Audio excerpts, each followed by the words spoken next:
Dear students, welcome to Advait education. मैं दीपाली पांडे आप सभी का वार्म वेलकम करती हूँ अद्वैत एजुकेशन पर। तो आज यहाँ का डिस्कशन कुछ बहुत ही खास होने वाला है, क्योंकि आज हम यहाँ पर रेलवे एनटीपीसी के क्वेश्चन पेपर डिस्कस करने वाले हैं। जी हाँ माय डियर स्टूडेंट्स, आज हम देखेंगे रेलवे एनटीपीसी में किस तरीके के साइंस के क्वेश्चन पूछे गए हैं। क्लियर? तो पूरा डिटेल डिस्कशन करने वाले हैं कि किस तरीके के एनटीपीसी के क्वेश्चन पूछे गए हैं साइंस के। क्लियर? तो माय डियर स्टूडेंट्स, अभी हम पूरा सीरीज आएगा, यानी हर एक पेपर का डिस्कशन आने वाला है कि एनटीपीसी 2016 में कौन कौन से क्वेश्चन पूछे गए। नेक्स्ट हम जस्ट ये सीरीज फिनिश करके लाएंगे 2021 में किस तरीके के एनटीपीसी में साइंस के सवाल पूछे गए, स्पेशली साइंस के। क्लियर? बहुत मुश्किल से अलग किया है पेपर से क्वेश्चन सिर्फ साइंस के, ठीक है? तो बढ़िया से बने रहना है, जितना हो सके लाइक शेयर मारो और मस्त तरीके से आपको यहाँ पर जुड़े रहना है। आप आज देखने वाले हैं कि किस तरीके के क्वेश्चंस एनटीपीसी में पूछे गए हैं और उनका डिटेल डिस्कशन। क्लियर? आइए माय डियर स्टूडेंट्स, देखते हैं आज का पहला सवाल क्या है।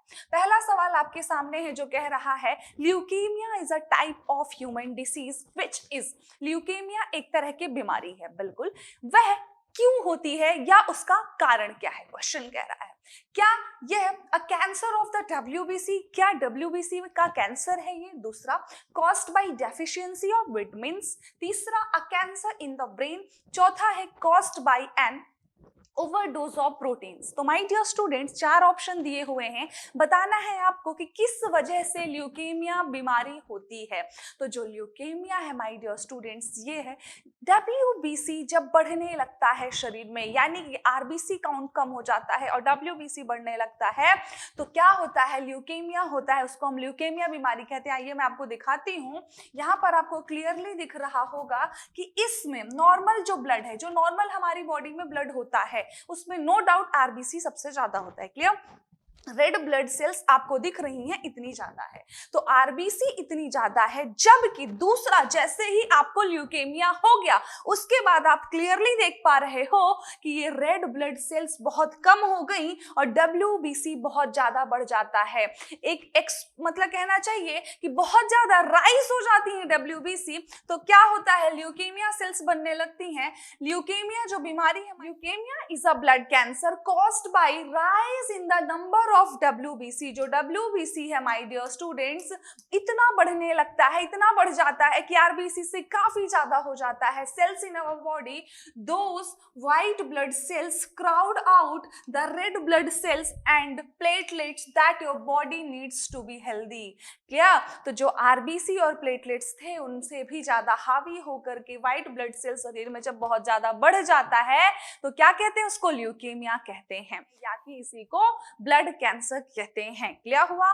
तो ब्लड कैंसर या ल्यूकेमिया क्या है? जब आपके शरीर में आरबीसी से काफी ज्यादा डब्ल्यूबीसी हो जाता है, यानी कि व्हाइट ब्लड सेल्स जो हैं वो काफी हो जाते हैं, काफी काउंट उनका बढ़ जाता है, that is known as the leukaemia या कि ब्लड कैंसर। क्लियर? चलिए नेक्स्ट क्वेश्चन देखते हैं माय डियर स्टूडेंट्स। अगला क्वेश्चन क्या कह रहा है? अगला क्वेश्चन आपके सामने है कि what is the cause of biomagnification. पहले आपको समझना होगा कि बायोमैग्निफिकेशन है क्या, है ना? चार ऑप्शन दिए, देख लेते हैं। ऐसा क्या रीजन है जिसकी मतलब बायोमैग्निफिकेशन का रीजन क्या है ना? पूछ रहा है। पहला ओजोन, दूसरा है ऑर्गेनोक्लोराइड क्लोरीन्स, तीसरा है लाइचेन, चौथा है प्रोटीन। क्लियर? अब बायोमैग्निफिकेशन क्या है पहले आप ये समझ लीजिए। बायोमैग्निफिकेशन को हम हिंदी में कहते हैं जैव आवर्धन। क्या कहते हैं माय डियर स्टूडेंट्स? हिंदी में कहते हैं जैव आवर्धन। क्लियर? जैव आवर्धन नाम पे मत चले जाना कि मैडम तो हमेशा बोलती हैं नाम पे चले जाओ, तो नाम से ही आधी डेफिनेशन क्लियर हो जाती है, यहाँ पर कुछ गड़बड़ हो जाएगी। जैव आवर्धन यानी बायोमैग्निफिकेशन का मतलब यहाँ पर जीवों का बढ़ना नहीं है, यहाँ पर जीवों का बढ़ना नहीं है, यहाँ पर कीटाणुओं का बढ़ना है। पूरी चीजें क्लियर होंगी, पेशेंस रखिएगा, बहुत अच्छे तरीके से क्लियर होंगी। क्लियर? देखो, जो जैव आवर्धन है पहले होता क्या है। जैव आवर्धन को समझने से पहले भी मैं आपको एक और डायग्राम दिखा देती हूं तो और अच्छे तरीके से समझ आएगा। ये फूड चेन दिख रही है सभी को दिख रही है। फूड चेन पढ़ा है, अच्छे से समझ में आता है, सभी को पता है। Clear? Food chain no doubt सबको पता है। सबसे पहले होते हैं प्रोड्यूसर्स में जिसमें आते हैं ग्रासेस, प्लांट्स, है ना? प्लांट्स को खाने वाला ग्रॉसहॉपर। क्लियर? ग्रास हॉपर को खाने वाला फ्रॉग, फ्रॉग को खाने वाले स्नेक, स्नेक को खाने वाले फाइनल कंज्यूमर कहना चाहिए हॉक, देन आता है लास्ट में डिकम्पोजर। यहाँ पर ध्यान क्या देना है माय डियर स्टूडेंट, जो प्रोड्यूसर हैं, यदि सपोज करो जब घरों में या जिनके घरों में खेती होती है वो तो जानते हैं, नहीं तो मैक्सिमम जानते हैं कि जब भी खेती की जाती है, सपोज गेहूं उगाना है, चावल उगाना है, कुछ भी करना है, तो क्या होता है, हम नॉर्मली पेस्टिसाइड्स डाल देते हैं, कीटनाशक दवाइयां डालते हैं कि नहीं डालते हैं, चलो डाल दिया कि भाई कीटनाशक दवाएं डाल दी, यहीं पर कीड़े क्या हो जाए, मर जाएं, और क्या हो, हमारा जो अच्छे से मतलब जो भी आपकी फसल उगाना है आपको उग जाए। लेकिन होता क्या है, जैसे ही आपने पेस्टिसाइड्स डाले, यहाँ पर जैसे ही डाले तो यहाँ पर कुछ केमिकल ऐड हो गया इन ग्रास में, प्लांट में, हुआ कि नहीं हुआ, ऐड हो गया। जैसे ही इसमें केमिकल ऐड हुआ और इस ग्रास को खाया ग्रास हॉपर ने, तो थोड़ा बहुत केमिकल इसने भी खाया, देन केमिकल यहाँ पहुंचा, केमिकल यहाँ पहुंचा, यहाँ पहुंचा एंड यहाँ पहुंचा। इस तरीके से आप देख रहे हो कि प्रोड्यूसर से लेकर के जो केमिकल है पूरा ट्रांसफर होता जा रहा है, जिसको हम कहते हैं जैव आवर्धन या बायोमैग्निफिकेशन। एग्जैक्टली यदि समझा जाए बात तो ये कहलाता है बायोमैग्निफिकेशन। आइए और अच्छे तरीके से देखते हैं कि बायोमैग्निफिकेशन क्या है। क्लियर? चलो ध्यान देना यहाँ पर कि जैव आवर्धन या बायोमैग्निफिकेशन, एक और नाम याद रखोगे बायो एम्प्लीफिकेशन। लोग कंफ्यूज हो जाते हैं कि bio magnification, bio amplification, bio accumulation, ये तीनों सेम नहीं है। Bio magnification and bio amplification both are the same, but bio accumulation is the different. Clear? अभी उसको भी बताऊंगी। कुछ प्रदूषक जो हैं खाद्य श्रृंखला के द्वारा अगले पोषण स्तर में पहुंचकर संचित हो जाते हैं। बिल्कुल, मैम ने बताया, प्लांट्स में आपने कुछ पेस्टिसाइड्स डाले, वो पेस्टिसाइड क्या हुआ, ट्रांसफर हुआ ग्रास हॉपर पे, हुआ कि नहीं हुआ? क्लियर? देन क्रमिक पोषण स्तरों में प्रदूषक पदार्थों की मात्रा बढ़ती जाती है। भाई सीधी बात है, बढ़ती जाती है, क्योंकि सबकी पाचन क्रिया इतनी स्ट्रांग नहीं होती कि उन केमिकल्स को आप पचाते जाओ, है कि नहीं? तो वो केमिकल ट्रांसफर होते जाते हैं और बढ़ते जाते हैं। तो केमिकल बढ़ रहे हैं, यहाँ पर जीव नहीं बढ़ रहे हैं। क्लियर? तो वो केमिकल्स जो एकदम प्रोड्यूसर या प्लांट्स ने खाए, वो धीरे धीरे धीरे धीरे इंक्रीज होते होते पहुंचते हैं लास्ट तक। इसीलिए इसको कहते हैं बायोमैग्निफिकेशन या जैव आवर्धन या बायो एम्प्लीफिकेशन। एम्प्लीफिकेशन का मतलब ही क्या होता है, बढ़ाना। क्लियर? चलिए, तो बायो एम्प्लीफिकेशन का मतलब है कि जो प्रदूषक तत्व था वह बढ़ता गया, ट्रांसफर होकर बढ़ता गया। क्लियर? अब क्या है, जो ऑर्गेनोक्लोराइड्स होते हैं, क्लियर, ओसी जिसको हम बोलते हैं, organochlorides are a group of chlorinated compound. बिल्कुल सीधी बात है, क्लोरीन है तो क्लोरीनेटेड कंपाउंड ही होगा। Widely used as pesticide. Pesticide का मतलब होता है कीटनाशक। क्या होता है माय डियर स्टूडेंट्स, पेस्टिसाइड्स का मतलब होता है कीटनाशक। क्लियर? कीटनाशक। तो these chemical belong to the class of persistent organic pollutant। Exactly, organic pollutant कहलाएंगे। भाई भले ही कीटनाशक है लेकिन कहलाए तो पॉल्यूटेंट ही कहलाए ना, क्योंकि वो क्या कर रहे हैं, वो एटमॉस्फेयर में एक तरह का पॉल्यूशन ही तो फैला रहे हैं। क्लियर?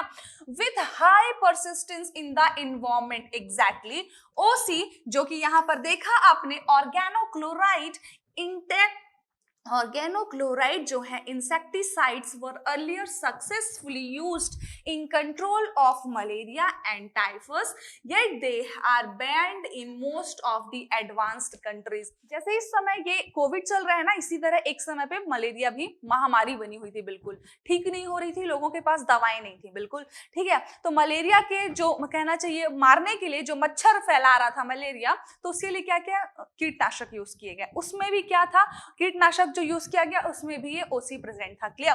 तो पहले यूज किया गया भयानक तरीके से, फिर समझ आया ये तो और खतरनाक है। क्यों? क्योंकि ये क्या कर रहा है, बायो मैग्निफिकेशन कर रहा है, बायो मैग्निफाई कर रहे हैं। बायो मैग्निफाई करने वाले एलिमेंट है ये सब, ओसी हो गया, डीडीटी हो गया, इन सब का नाम सुना होगा आपने। क्लियर? तो ये सारी चीजें बायो मैग्निफाई करने लगी। The review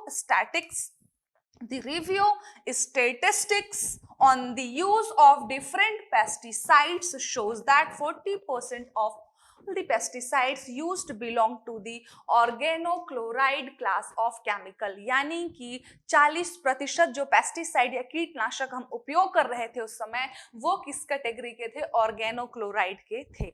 clear? चलिए एग्जांपल्स जो हैं, और डीडीटी है, हेक्साक्लोरोसाइक्लोहेक्सिन भी है, ये सारी चीजें यूज की जाती है। पेस्टिसाइड्स मतलब कह लो, समझ लो आप इतना कि पेस्टिसाइड्स के यूज से जो प्रदूषक तत्व थे वो ट्रांसफर होते गए पूरी फूड चेन में, और ट्रांसफर होकर वो बढ़ते गए क्रमतः, यानी कि क्रमशः वो बढ़ते रहे सभी में, जिसको हम कहते हैं बायोमैग्निफिकेशन या जैव आवर्धन। तो हमारा क्वेश्चन था, यहाँ पर ध्यान से समझना, जो क्वेश्चन था माय डियर स्टूडेंट्स, क्वेश्चन में पूछा था कि what is the cause of biomagnification. तो अब आप ही मुझे बताओ, क्या लाइक चेन, आप ही मुझे बताओ माय डियर स्टूडेंट्स, आप ही बताओ कि क्या लाइकेन की वजह से बायोमैग्निफिकेशन बढ़ रहा है, प्रोटीन की वजह से बढ़ रहा है, या कि ओजोन की वजह से बढ़ रहा है, किसकी वजह से बढ़ रहा है? Due to the pesticides. Clear? तो पेस्टिसाइड्स के यूज से मैग्नीफाई, मतलब ये बायो मैग्नीफाई एलिमेंट कहलाते हैं, कंपाउंड्स कहलाते हैं, जिन पे लगभग बैन लगा दिया गया है। यदि ऑर्गेनोक्लोराइड की जगह यहाँ पर डीडीटी भी रहेगा तो डीडीटी भी अपना आंसर होगा। यहाँ पर हम टिक करेंगे ऑप्शन बी, ऑर्गेनोक्लोराइड्स। जिन बच्चों ने भी ऑर्गेनोक्लोरिन किया होगा उनका आंसर सही होगा। What is the cause of biomagnification, कारण पूछा है बायोमैग्निफिकेशन का। तो बायोमैग्निफिकेशन का कारण कीटनाशक है। क्या? कीटनाशक में कुछ भी हो सकता है, डीडीटी भी अगली बार यहां पर दे देगा ऑप्शन में, तो आपको पता होना चाहिए। क्लियर हुआ? चलिए नेक्स्ट क्वेश्चन देखते हैं। अगला क्वेश्चन क्या है माय डियर स्टूडेंट्स? अगला क्वेश्चन है, the presence of ozone in the prevents sun harmful. The presence of ozone in the prevents sun harmful ultraviolet radiation from reaching the earth's surface. Clear? तो क्या कह रहा है कि जो अल्ट्रावायलेट रेस आती है सूर्य से, इतना पता है। हमने सारे लेयर्स भी देखे हैं, मैम ने बताया है, याद है कि नहीं याद है?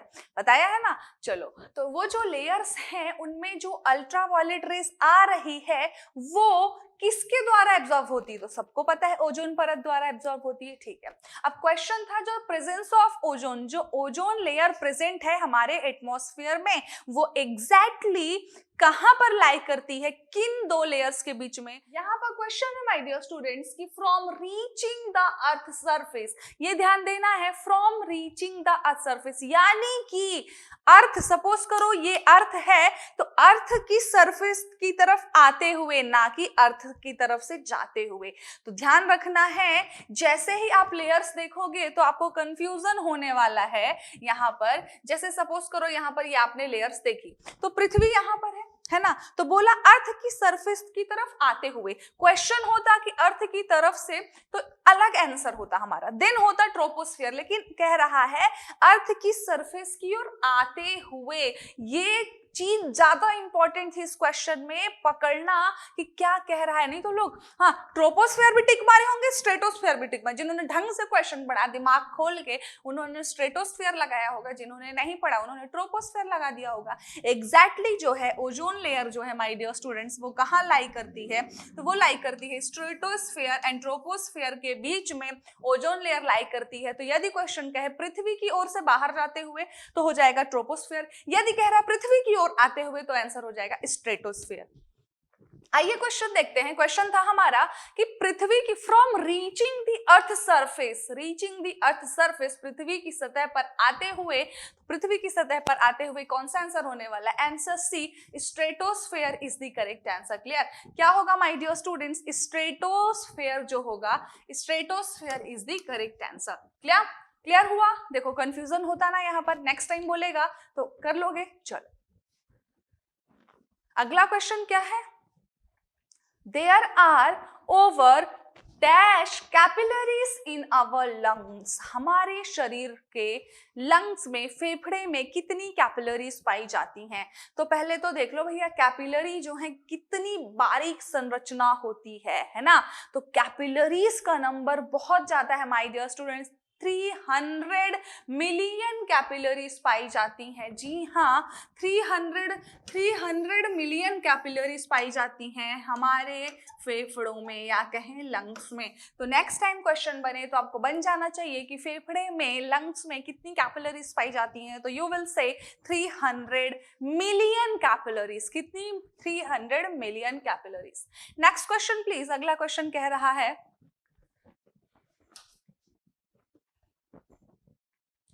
कैपिलरीज देख लिया हमने। क्वेश्चन नंबर कहां तक पहुंच चुके थे? अगला क्वेश्चन है, fill in the blanks with suitable option turns blue litmus red and turns litmus blue. अब देखो यहाँ पर अच्छा क्वेश्चन है, यानी कि आप थोड़ा दिमाग से पढ़ना पड़ेगा भाई, हलवा सवाल नहीं आते, ठीक है ना, कि एकदम बस एक चीज पूछ लेता कि लिटमस पेपर, लाल लिटमस पेपर नीले में बदलता है कौन, अम्ल या क्षार, ऐसे नहीं। यहाँ पर बढ़िया क्वेश्चन बना है। देखो क्वेश्चन है आपका, fill in the blanks with suitable option. Clear? ए, अब देखो इसमें 3 ऑप्शन दिए हैं, यानी कि 3 ब्लैंक होंगे और 3 जगह भरना है। कौन कौन सी जगह है आप ध्यान से देखना यहाँ पर, ठीक है। 3 जगह यहाँ पर दिखेगी। पहली जगह है 1 ये, दूसरी जगह है 2 ये, तीसरी जगह है ये, ठीक है। और 3 अपने पास ऑप्शन है। तो 3 ऑप्शन में यहाँ पर कौन से अपन को फिट बिठाना है? पहला कह रहा है यदि अपन पहला लेते हैं, base turns blue litmus into red. No भाई, क्षार नहीं बदलता। अम्ल, अम्ल क्या करता है? नीले लिटमस पेपर को लाल में बदलता है। तो हम ढूंढेंगे एसिड कहां पर है। एग्जैक्टली हमने देखा एसिड बी में है, डी में है। 2 ऑप्शन हो सकते हैं, क्योंकि अम्ल बदलता है नीले को लाल में। आगे क्या है? अब दोनों ही चीज ढूंढनी है आपको, यानी कि नीले को, लाल को नीले में कौन बदल रहा है। क्लियर? अभी तो नीले को लाल में एसिड बदल दिया, यानी कि जो एसिड है माय डियर स्टूडेंट्स, एसिड क्या करता है? ब्लू लिटमस पेपर को किसमें चेंज करता है? रेड में। ये तो हमने बड़े बड़े अक्षरों में पढ़ा था, मैम ने पढ़ाया है। और जो बेस होता है, जो क्षार होता है, वो रेड लिटमस पेपर को ब्लू में चेंज करता है। किसमें करता है? ब्लू में चेंज करता है। तो जो बेस है या क्षार है, तो यहाँ पर क्षार होना चाहिए, base turns red into blue. तो बेस एंड रेड यहाँ पर आ रहा है, यहाँ पर ग्रीन था, ग्रीन तो कहीं से ऑप्शन में ही नहीं है। तो D option will be the correct होगा, एसिड बेस एंड रेड, यानी कि अम्ल जो है नीले को लाल करता है, क्षार जो है लाल को नीला करता है। क्लियर? बिल्कुल सही, हमने आंसर टिक किया। Option D is the correct answer. Clear? चलिए आगे बढ़ते हैं माय डियर स्टूडेंट्स। अगला क्वेश्चन क्या कह रहा है? ये यहाँ पर मैंने रखा था कि लिटमस पेपर, मैंने बताया था लाइकेन नाम के वृक्ष से लिटमस पेपर प्राप्त किया जाता है ना। तो जो लिटमस पेपर होता है वो क्या करता है? यदि आपका लाल लिटमस पेपर है तो किस में कन्वर्ट हो जाएगा? नीले में। कौन चेंज करेगा? क्षार। और यदि नीला लिटमस पेपर है तो किस में बदल जाएगा? लाल में। कौन बदलेगा? एसिड। क्लियर? और क्षार के साथ कोई रिएक्शन नहीं देगा। चलिए नेक्स्ट देखते हैं। अगला क्वेश्चन है, अ ब्लू, वायलेट और red flavonoid pigment found in the plants is due to the presence of. इन चारों में से किसकी प्रेजेंस से जो आपका पेड़ पौधे होते हैं वो क्या क्या कलर देते हैं? ब्लू, वायलेट और रेड। तो माय डियर स्टूडेंट्स, पहले हमको समझना होगा ये फ्लेवोनॉइड क्या होता है ना। फ्लेवोनॉइड के साथ समझना होगा कि इसका ऑप्शन क्या है। पहले आप फ्लेवोनॉइड समझो तो आप समझ जाओगे कि इसका आंसर क्या होने वाला है। ध्यान देना माय डियर स्टूडेंट, जो फ्लेवोनाइड होता है, तो फ्लेवोनाइड्स होते हैं polyphenolic molecules containing 15 carbon atom. लगभग 15 कार्बन अणुओं से मिलकर के बना होता है फ्लेवोनाइड। पॉलीफेनोलिक एटम्स होते हैं। क्यों? आपको मैं इसका एक फॉर्मूला दिखाती हूँ, फॉर्मूले से समझ आएगा। ये आप देख रहे हैं कि यहाँ पर लगभग ये बेंजीन है, तो यहाँ पर लगभग इस तरीके के 3 दिख रहे हैं। और बेंजीन में यदि हम OH लगा दें तो क्या बन जाता है? फिनॉल बन जाता है। बन जाता है कि नहीं बन जाता है? तो इसीलिए बोला कि पॉलीफेनोलिक एटम्स होते हैं और लगभग कार्बन के 15 एटम्स होते हैं। क्लियर? तो ये इसकी आणविक संरचना है। एग्जैक्टली जो फ्लेवोनॉइड्स होते हैं, फ्लेवोनॉइड जो होते हैं होते क्या है? तो flavonoids are polyphenolic molecules containing 15 carbon atoms and are soluble in water. Next time question बन सकता है कि flavonoid are soluble in water or not। तो आपको पता होना चाहिए कि फ्लेवोनाइड्स जो होते हैं वो soluble होते हैं पानी में, यानी पानी में घुल सकते हैं। और एक्चुअली हमारा जो क्वेश्चन था वो था, आइए देखते हैं कि जो पेड़ों में कौन सा कलर, रेड, ब्लू, वायलेट, ये सब कलर होते हैं वो कैसे होते हैं, किसकी वजह से होते हैं, किसकी प्रेजेंस से होते हैं। तो माय डियर स्टूडेंट्स, एंथोसाइनिन जो होता होता है? एंथोसाइनिन की प्रेजेंस से वो कलर्स होते हैं। Anthocyanin are a type of flavonoid, यानी कि फ्लेवोनाइड का एक प्रकार है। हमने देखा फ्लेवोनाइड कार्बन के लगभग 15 अणुओं से मिलकर के बनी एक संरचना है, और जो एंथोसाइनिन है वो एक तरह का फ्लेवोनाइड है। क्लियर? तो anthocyanin are a type of flavonoid, a class of compound with antioxidant effect। Antioxidant effect होता है इसमें। Clear? Found naturally in number of foods. Anthocyanins are the pigments that give red, purple and blue plant and rich coloring। यानी कि जो पेड़ पौधों में बहुत सुंदर पर्पल ब्लू कलर्स होते हैं, ये कौन देता है? एंथोसाइनिन देता है माय डियर स्टूडेंट्स। और एंथोसाइनिन एक तरह का फ्लेवोनाइड है। फ्लेवोनाइड क्या है? तो फ्लेवोनाइड जो है लगभग कार्बन के 15 अणुओं से बनी हुई एक संरचना है। क्लियर? चलिए, तो ये क्लियर हुआ। अभी हम देखेंगे कि जो आपका क्वेश्चन था, क्वेश्चन में हम क्या आंसर देने वाले हैं। अब ब्लू, वॉयलेट और रेड फ्लेवोनाइड पिगमेंट किसकी प्रेजेंस से होता है? अभी हमने देखा कि एंथोसाइनिन एक तरह का फ्लेवोनाइड है, तो हम टिक करने वाले हैं ऑप्शन बी। क्या टिक करने वाले हैं माय डियर स्टूडेंट्स? हम टिक करने वाले हैं एंथोसाइनिन, यानी कि जो एंथोसाइनिन है वो एक तरीके का फ्लेवोनाइड है। क्लियर हुआ? चलिए, तो option B is the correct answer. Next question देखने वाले हैं माय डियर स्टूडेंट्स। अगला क्वेश्चन कह रहा है, नेक्स्ट क्वेश्चन है, consider the following statement and choose the correct option. Clear? अब देखो यहां पर दो चीजें दी हुई हैं, उसके बाद हमको टिक करना है कौन सा ऑप्शन सही है। Clear? Formation of blood cells in the bone marrow by a process called hemopoiesis। Clear? Hemopoiesis कहलाता है। दूसरा है डिटॉक्सिफिकेशन और removal of certain poison substance. Clear? तो कह रहा है both 1 and 2 are the function of skeletal system. Both 1 and 2 are the function of kidney. No, kidney में ये सारी चीजें कहां से होने लगी? क्लियर? नेक्स्ट वाला क्वेश्चन कह रहा है कि 1 जो पहला ऑप्शन है is the function of kidney and second is the option of kidney. ऐसा नहीं है। फोर्थ कह रहा है 1 is the function of joints and second is the function of kidney. No, बिल्कुल गलत है। सबसे पहले तो समझना होगा कि जो स्केलेटन सिस्टम है, कंकाल तंत्र है, हाँ बिल्कुल उसके फंक्शन के अंतर्गत दोनों ही क्रियाएं आती हैं। पहला, बोन मैरो जिम्मेदार है किसके लिए? बोन मैरो जो है, बोन मैरो में फॉर्मेशन होता है किसका? ब्लड सेल्स का। क्लियर? और इस प्रोसेस को हम हेमोपोइसिस भी कहते हैं। हेमोपोइसिस कहलाती है प्रोसेस। यदि बोन मैरो में किसका प्रोडक्शन हो रहा है? ब्लड सेल्स का, तो ये प्रोसेस कहलाती है हेमोपोइसिस। क्लियर? तो पहला ऑप्शन बिल्कुल सही है। दूसरा कह रहा है डिटॉक्सिफिकेशन और removal of certain poisonous substance. Exactly, detoxification का मतलब होता है डिटॉक्स करना। नॉर्मली हम कहते हैं ना यार बॉडी मतलब बहुत टैन हो गया है तो हमको डिटॉक्स करवाना है। लोग पार्लर वगैरह जाते हैं तो वो तो हमने आउटर स्किन का डिटॉक्स करवाया, लेकिन इंटरनली जब हम डिटॉक्सिफिकेशन होता है बॉडी का तो लीवर परफॉर्म करता है ये काम।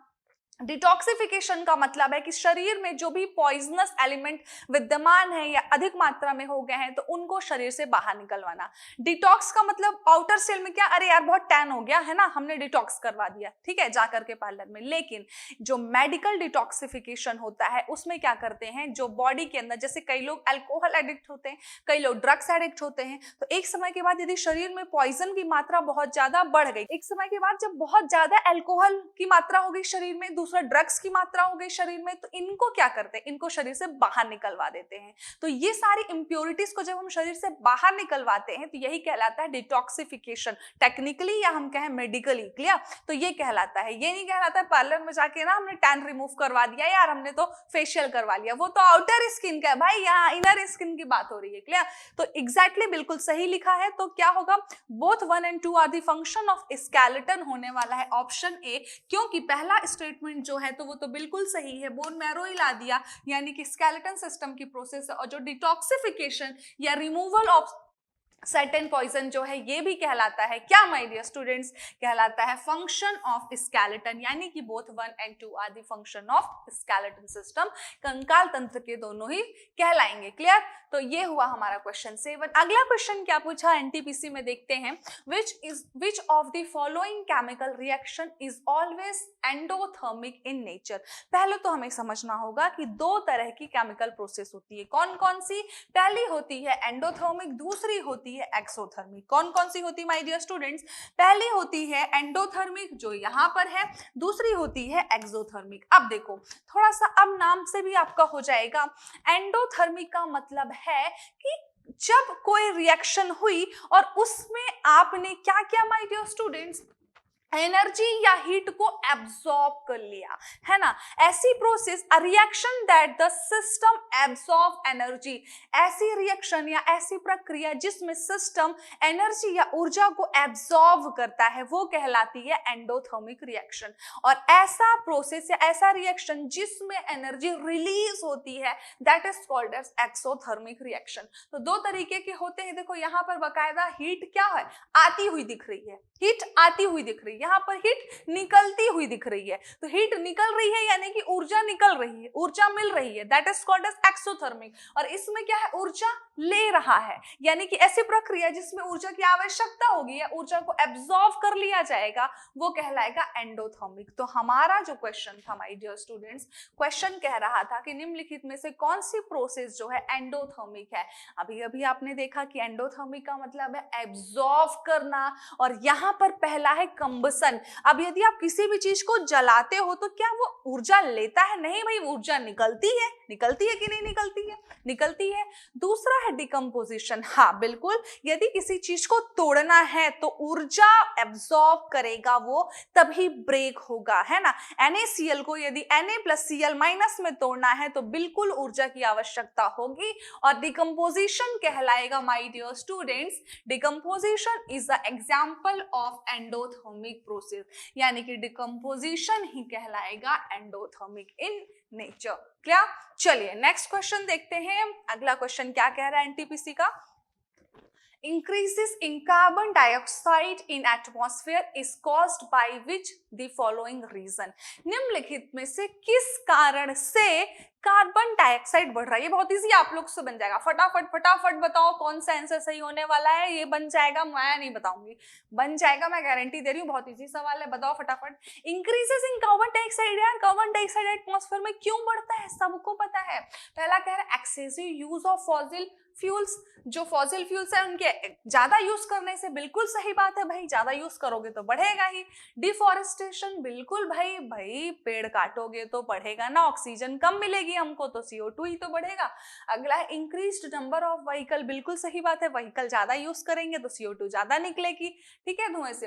Excessive use of solar heater, नहीं भाई ये तो गलत कह दिया। Excessive use of solar heater तो मतलब ये अच्छी बात है कि नहीं, पॉल्यूशन कम करेगा। तो 1 2 3 ये तीनों ही जिम्मेदार हैं किसके लिए, इंक्रीज करने के लिए कार्बन डाइऑक्साइड। तो 1 2 3 है option C, option C is the correct answer. Easy था, इजी था, इजी था ना, बन गया ना सभी को। चलो नेक्स्ट क्वेश्चन देखते हैं।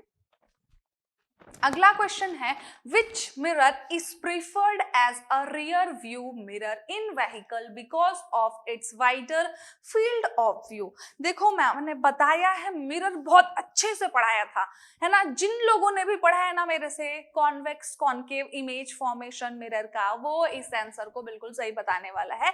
वैसे भी ये बड़ा ही ट्रेंडिंग क्वेश्चन है, घुमा फिरा के किसी ना किसी एग्जाम में भेजता ही रहता है ना।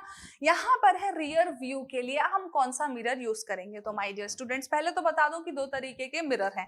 पहला है कॉनकेव मिरर, दूसरा है कॉन्वेक्स मिरर। हिंदी में कहते हैं अवतल दर्पण, इसको कहते हैं उत्तल दर्पण। अब कॉनकेव मिरर का इमेज फॉर्मेशन कई कैटेगरीज में है ना, कई स्थितियों में है, कई पोजीशन है, लेकिन जो कॉन्वेक्स है इसकी सिर्फ दो ही है। देखो मैंने बढ़िया तरीके से कॉन्वेक्स मिरर का फॉर्मेशन बताया था कि यदि वस्तु अनंत पर है तो प्रतिबिंब बनेगा फोकस पर, हाईली डिमिनिश्ड यानी एकदम छोटा बनेगा, साथ रियल एंड इन्वर्टेड बनेगा सी। एक बात हमेशा याद रखना कि अवतल दर्पण में प्रतिबिंब हमेशा हमेशा रियल इमेज फॉर्म होती है, यानी कि कॉनकेव मिरर में हमेशा रियल इमेज फॉर्म होगी, साथ ही इन्वर्टेड। तो ये तो आपको हमेशा याद रखना है कि हमेशा उल्टी इमेज मिलनी है। अब भैया गाड़ी के रियल व्यू में आपको गाड़ियां उल्टे दिखने लगे तो क्या करोगे? गाड़ी चला पाओगे? बताओ मुझे, गाड़ी चला पाओगे? नहीं चला पाओगे ना। इसीलिए कॉन्वेक्स लगाते हैं गाड़ी के रियर व्यू को देखने के लिए। क्लियर? तो पूछा जाए क्वेश्चन कि गाड़ी में रियर व्यू में कौन सा यूज करते हैं, तो कहोगे कॉन्वेक्स मिरर। अब देखो कई बार क्या होता है, जब जो है आपका ऑब्जेक्ट वक्रता केंद्र और फोकस के बीच में है, यानी कि centre of curvature and focus के बीच में है, तो बहुत बड़ा प्रतिबिंब बनता है, साथ ही रियल एंड इन्वर्टेड बनता है। तो माय डियर स्टूडेंट्स, ये इसमें जो इसकी प्रॉपर्टी है कि काफी बड़ा प्रतिबिंब बनता है, इसीलिए हमको जो डॉक्टर्स वगैरह होते हैं ना, वो यूज करते हैं, ENT वगैरह यूज करते हैं कॉनकेव मिरर। जबकि कॉन्वेक्स मिरर हमेशा हाईली डिमिनिश्ड का मतलब वो बहुत छोटा बनाएगा, और हमको बिल्कुल छोटा, हमको इतना बड़ा मिरर है उसमें पीछे के पूरा ट्रैफिक को देखना है, कितनी गाड़ियां आ रही हैं। क्लियर? तो हम क्या करते हैं, कॉन्वेक्स मिरर यूज करते हैं ताकि हाईली डिमिनिश्ड बनाए, साथ ही वर्चुअल एवं इरेक्ट बनाए, मतलब वर्चुअल एंड इरेक्ट बनाए, यानी कि वास्तव सीधा प्रतिबिंब आपको दिखे। क्लियर? सीधा दिखेगा तभी बता पाओगे भैया गाड़ी में कौन सा, भैया कितनी गाड़ियां पीछे आ रही हैं। क्लियर? तो कौन सा मिरर यूज करने वाले हैं रियर व्यू में, अब आप ही बता दीजिए। कॉन्वेक्स मिरर, बट ऑब्वियस है कॉन्वेक्स मिरर यूज करने वाले हैं, तो convex mirror is the correct answer. Clear? Next question देखते हैं। अगला क्वेश्चन है, which of the following is the outer most part of human skin. ये मेरे हिसाब से बन जाएगा सभी को, है ना। जो आउटर मोस्ट स्किन है उसको हम कहते हैं एपिडर्मिस। क्या कहते हैं माय डियर स्टूडेंट्स? एपिडर्मिस कहते हैं। आओ दिखाती हूं मैं आपको बढ़िया से एग्जांपल। सपोज करो ये आपका हाथ है। क्या है माय डियर स्टूडेंट्स? ये आपका हाथ है। अब इस हाथ में कितनी स्किन है? तो सबसे ऊपर की जो लेयर है, जो सबसे ऊपर की लेयर है माय डियर स्टूडेंट्स, वो कहलाती है, जो सबसे ऊपर की लेयर है ये कहलाती है स्किन। ये है स्किन। स्किन के नीचे होता है फैट, फैट के नीचे होता है टिश्यूज। लेकिन एग्जैक्टली जब डिवाइड किया ना, तो सबसे ऊपर वाला जो है लेयर, इस स्किन को भी हमने जब डिवाइड कर दिया कुछ इन पार्ट्स में, सबसे ऊपर वाला है एपिडर्मिस, उसके बाद है डर्मिस, ने उस सबसे नीचे वाला आता है सबक्यूटेनियस लेयर। तो क्या ध्यान रखोगे कि स्किन की सबसे ऊपरी लेयर है एपिडर्मिस, उसके बाद है डर्मिस, तीसरा पार्ट कहलाता है सबक्यूटेनियस लेयर। और इनका भी डिटेल डिस्कशन कुछ इस तरीके से होता है। तो अभी हमारा क्वेश्चन क्या था कि स्किन की सबसे ऊपरी लेयर क्या कहलाती है, तो बिल्कुल बनेगा ऊपरी लेयर जो है माय डियर स्टूडेंट्स, जो सबसे ऊपरी लेयर है वो कहलाती है एपिडर्मिस। क्या कहलाती है? एपिडर्मिस। ये देखो लेयर्स ऑफ स्किन में सबसे ऊपर जो दिख रहा है आपको, वो क्या दिख रहा है? एपिडर्मिस। तो एपिडर्मिस जो है सबसे ऊपरी लेयर है, उसके जस्ट नीचे डर्मिस। नेक्स्ट लेक्चर में हम दूसरे दिन के पेपर सॉल्व करने वाले हैं। तो माय डियर स्टूडेंट्स, कोई भी क्वेश्चन मिस मत करना, क्योंकि ये क्वेश्चंस आपकी जिंदगी बदल सकते हैं। बिल्कुल, है कि नहीं? जिंदगी बदल सकते हैं। यदि आपका सिलेक्शन हो गया तो your life will be change, है कि नहीं? चलिए मिलते हैं नेक्स्ट लेक्चर में माय डियर स्टूडेंट्स। बढ़िया से आप लोग प्रिपरेशन कीजिए। Thank you class.